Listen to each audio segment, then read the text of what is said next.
My name is Eddie. I'm a working guitar player out of Nashville, Tennessee.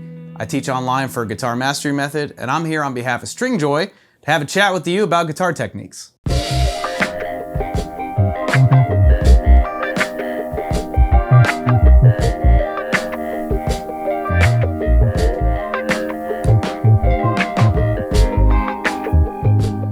Now, I'm blessed to say I've been teaching guitar for almost 20 years now, and I've learned a lot along the way. And that's what I put into this video series so that we can talk about singular topics or techniques and go into what I tend to see and notice guitar players having the most challenge with and what they can do to fix it. Now, right now, we're going to cover the vibrato technique.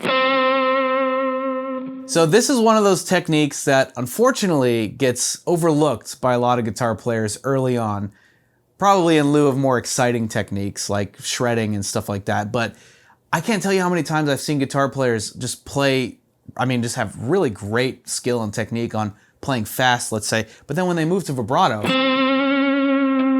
it's like it doesn't match up with the level of skill in those other areas, and it kind of falls flat and really ruins the whole thing, because vibrato is one of those techniques that it's not hard, but it takes control, And especially early on, you want to get good at vibrato because it'll kind of set you up for the type of control you're going to have with subsequent techniques, with more advanced techniques.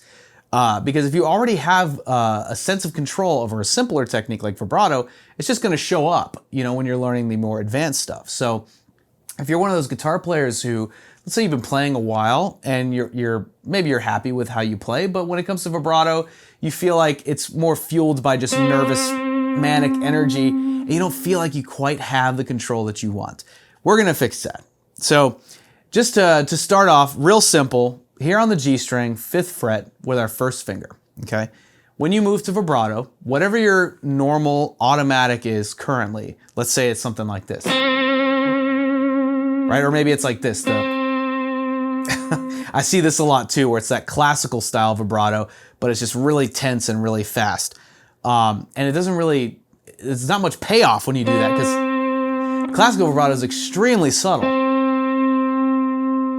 And in my opinion, it's more effective on acoustic instruments. You can totally employ it on the electric guitar, but I feel like the standard rock vibrato is more where it's at. You can really discern the oscillation of the pitch happening, and it just makes the most sense, So that's what we're going to be focusing on. So whatever your automatic is, okay, assuming it's that kind of fast, nervous vibrato, here's a fun little game you can play that's actually going to help you almost subconsciously take control of your vibrato. As you're doing it, pretend like you're going into slow motion, right? Like you're just going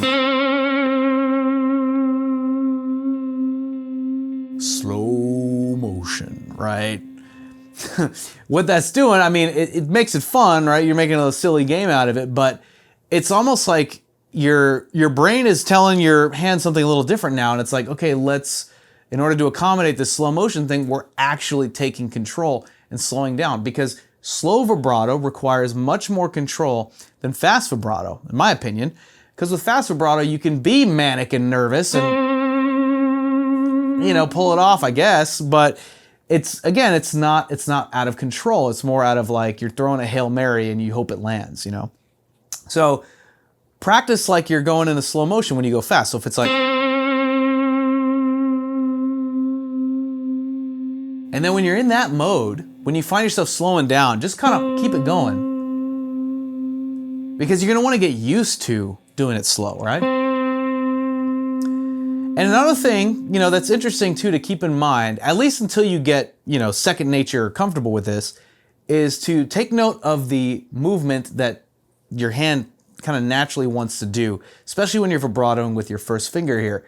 It moves in kind of a radial motion. It's almost like you're rocking your wrist back and forth, and occasionally, like, I'll do the Clapton style vibrato where it's just straight up and down, where it's almost like bouncing the string a little bit and then, taking the thumb off and just doing that. But that's not something you really got to worry about, in the beginning. It's more or less because you're still wanting to keep your thumb placement, in a proper place so that you're, you got a good handle on your fretboard there. And then when you're doing that vibrato, once you slow down, then you can start to gradually increase speed.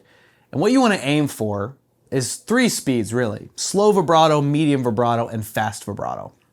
And kind of this, starting from where if you have that habitually fast nervous vibrato, you start there, you slow it down, and then once you're in that mode of slow, more controlled vibrato, then from there, you slowly start to bring it back up. And when you do that, that gradual process kind of helps prevent you from letting that nervous energy come back, So if you're starting like this, and then you slow down, and then you slowly start to, depending on how much sustain you have, But it's really, it doesn't really matter so much, because this is about just really what your hand is doing, getting that technique right, and making sure it feels good. And of course, practice with the other with the other fingers too, and the other strings. But you obviously want to get all of your fretting fingers on the same playing field,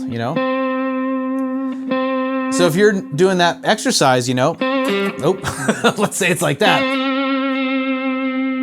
Do that thing where you go into slow motion, right? And then just kind of let all of those fingers just kind of find that nice controlled equilibrium there. And what you're going to have to do is spend a lot of time just in that slow motion vibrato kind of space. So that way it slowly nudges out that bad habit of wanting to just nervously, do it fast. And then from there, you start to slowly pick it up. And then, in time, you'll have those 3 speeds that you can employ at any time you want. And then even beyond that, it'll start to, the 3 speeds will kind of blur, and you'll have this full spectrum of different speeds of vibrato that you can employ anytime you want. And it's important to practice on the other strings as well, because you're gonna get a different feel on your fingers when you're using like the wound strings versus the unwound strings. And then also, with what kind of string gauge you're using, it's all important to just get used to it, so that no matter where you are on the fretboard, no matter what string you're on, your vibrato is going to be consistently controlled and consistently awesome. And with that, you can start being more tasteful with how you use your vibrato, and it can match more in the context of what you're playing, so it's not always just one speed every time. So if you're playing your favorite blues licks, that's more of like the medium to fast vibrato, or if you're playing something a little more emotional.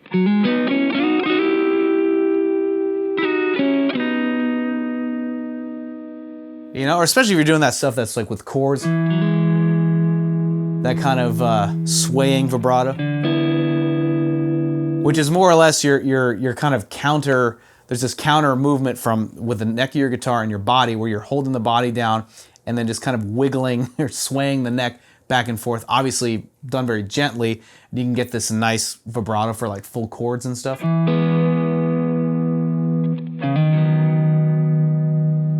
It's pretty cool. I mean, you see guitar players doing that all the time these days.